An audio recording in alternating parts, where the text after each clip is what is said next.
നമസ്കാരം, വിപ്ര ന്യൂസിലേക്ക് സ്വാഗതം. ഇന്നത്തെ പ്രധാന വാർത്തകൾ.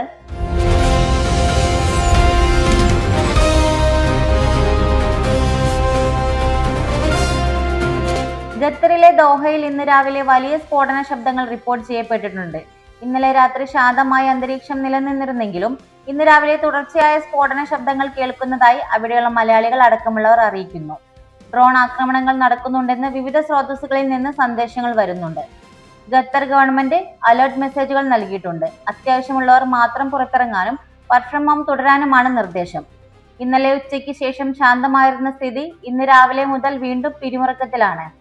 കുവൈറ്റ്, ബഹ്റൈൻ, ദുബായ് എന്നിവിടങ്ങളിൽ തുടർച്ചയായി സ്ഫോടന ശബ്ദങ്ങളും സൈറൻ മുഴങ്ങുന്നതും റിപ്പോർട്ട് ചെയ്യപ്പെടുന്നു. കുവൈറ്റ് സുരക്ഷിതമല്ലാത്ത സ്ഥലങ്ങളിലേക്ക് ജോലി ചെയ്യുന്നവർക്ക് വീട്ടിലേക്ക് മടങ്ങാൻ സുരക്ഷിത ഇടനാഴി ഒരുക്കി. ദുബായിലെ മീഡിയ സിറ്റി, ഇന്റർനെറ്റ് സിറ്റി എന്നിവിടങ്ങളിൽ ഡ്രോൺ ആക്രമണം ഉണ്ടായി. അത് ഇന്റർസെപ്റ്റ് ചെയ്തു. ബഹ്റൈനിൽ ജനങ്ങൾ പുറത്തിറങ്ങരുതെന്ന ജാഗ്രതാ നിർദ്ദേശം നൽകി. മലയാളികൾ അടക്കമുള്ള പ്രവാസികൾ ആശങ്കയിലാണ്. കൊച്ചി നെടുമ്പാശ്ശേരി വിമാനത്താവളത്തിൽ നിന്ന് ഇന്ന് Dubai, Kuwait, Sharjah, Abu Dhabi, Doha എന്നിവിടങ്ങളിലേക്ക് 14 സർവീസുകൾ റദ്ദാക്കി. ലക്ഷക്കണക്കിന് സ്ത്രീകൾ കാത്തിരിക്കുന്ന ഇത്തവണത്തെ ആറ്റുകാൽ പൊങ്കാല ചടങ്ങിന് ഇനി കുറച്ചു സമയം മാത്രം ബാക്കി. നാളെ രാവിലെ 9:45 പണ്ടാര അടുപ്പിലേക്ക് തീ പകരും. ഉച്ചയ്ക്ക് 2:15 പൊങ്കാല നിവേദ്യം.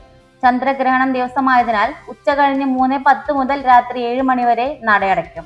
ഈ സമയത്ത് ദർശനം ഉണ്ടാവില്ല. വിവിധ വകുപ്പുകളുടെ ഏകോപനത്തോടെ സൗകര്യങ്ങളാണ് പൊങ്കാല ദിവസം ഏർപ്പെടുത്തിയിരിക്കുന്നതെന്ന് ആറ്റുകാൽ ഭഗവതി ക്ഷേത്രം ട്രസ്റ്റ് ഭാരവാഹികൾ അറിയിച്ചു. ചോറ്റാനിക്കര ദേവി ക്ഷേത്രത്തിലെ മകം തൊഴൽ ഇന്ന് രാവിലെ 5:30 ഓണക്കുറ്റിച്ചിറയിൽ ആറാട്ടും ഇറക്കി പൂജയും നടന്നതോടെ ആരംഭിച്ചു. ഉച്ചയ്ക്ക് 2 മുതൽ 9:30 വരെയാണ് മകം തൊഴൽ ദർശനം. സ്ത്രീകൾക്കും പുരുഷന്മാർക്കും പ്രായമായവർക്കും പ്രത്യേകം ക്യൂ ഏർപ്പെടുത്തി. ദൂരദേശങ്ങളിൽ നിന്ന് ഭക്തർ 2 ദിവസം മുൻപ് തന്നെ ക്യൂവിൽ സ്ഥാനം പിടിച്ചു. ബാംഗ്ലൂർ, ആലപ്പുഴ തുടങ്ങിയ വിവിധ സ്ഥലങ്ങളിൽ നിന്നും ഭക്തർ എത്തി.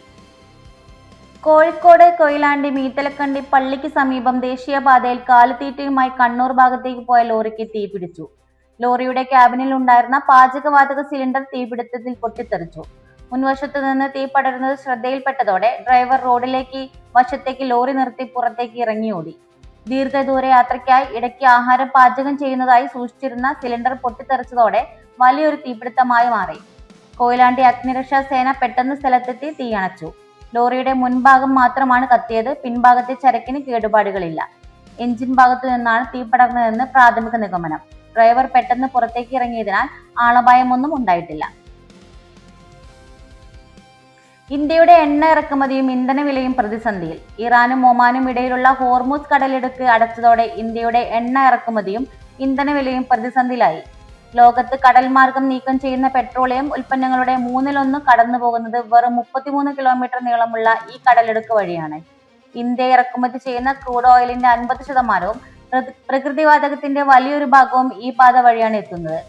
Saudi Arabia, UAE, Kuwait, Iraq എന്നീ രാജ്യങ്ങളിൽ നിന്നുള്ള എണ്ണക്കപ്പലുകൾക്ക് പുറംകടലിൽ എത്താൻ ഏക വഴി ഇതുമാത്രം. കടലിടുക്ക് അടച്ചതോടെ ആഗോള വിപണിയിൽ എണ്ണ വില ഉയർന്നു തുടങ്ങി. T20 ലോകകപ്പിൽ രണ്ടാമത്തെ ഉയർന്ന സ്കോർ. 2024 T20 ലോകകപ്പിൽ വെസ്റ്റ് ഇന്ത്യയെ 5 വിക്കറ്റിന് തോൽപ്പിച്ച് ഇന്ത്യ സെമി ഫൈനലിലെത്തി. സഞ്ജു സാംസന്റെ അസാധാരണ പ്രകടനമാണ് ഇന്ത്യയുടെ വിജയത്തിന് നിർണായകമായത്. വിൽഡീസിനെതിരെ പുറത്താകാതെ 97 റൺസ് നേടി ഇന്ത്യയെ വിജയത്തിലേക്ക് നയിച്ച സഞ്ജു സാംസൺ മത്സരശേഷം മനസ്സ് തുറന്നു. കൂറ്റന് വിജയലക്ഷ്യം പിന്തുടർന്ന് ഇറങ്ങുമ്പോൾ മനസ്സിൽ സംശയങ്ങളായിരുന്നുവെന്നും വിജയിക്കാനായില്ലെങ്കിലോ എന്ന ചിന്ത തുടർച്ചയായി വന്നുകൊണ്ടിരുന്നുവെന്നും സഞ്ജു പറഞ്ഞു. അപ്പോഴെല്ലാം സ്വന്തം കഴിവിൽ വിശ്വസിച്ച് പന്തിന്റെ ഗതിയിൽ മാത്രം ശ്രദ്ധിച്ച് ബാറ്റ് ചെയ്തെന്നും അദ്ദേഹം വ്യക്തമാക്കി. ക്രിക്കറ്റ് കളിച്ചു തുടങ്ങിയ കാലം മുതൽ രാജ്യത്തിനു വേണ്ടി കളിക്കാൻ സ്വപ്നം കണ്ട നാൾ മുതൽ താൻ കാത്തിരുന്ന ദിവസമാണിതെന്ന് പ്ലെയർ ഓഫ് ദ മാച്ച് പുരസ്കാരം ഏറ്റുവാങ്ങിയ സഞ്ജു പറഞ്ഞു. ഇതുപോലുള്ള ന്യൂസ് അപ്ഡേറ്റ്സിനായി വിപ്ര ന്യൂസ് സബ്സ്ക്രൈബ് ചെയ്യൂ.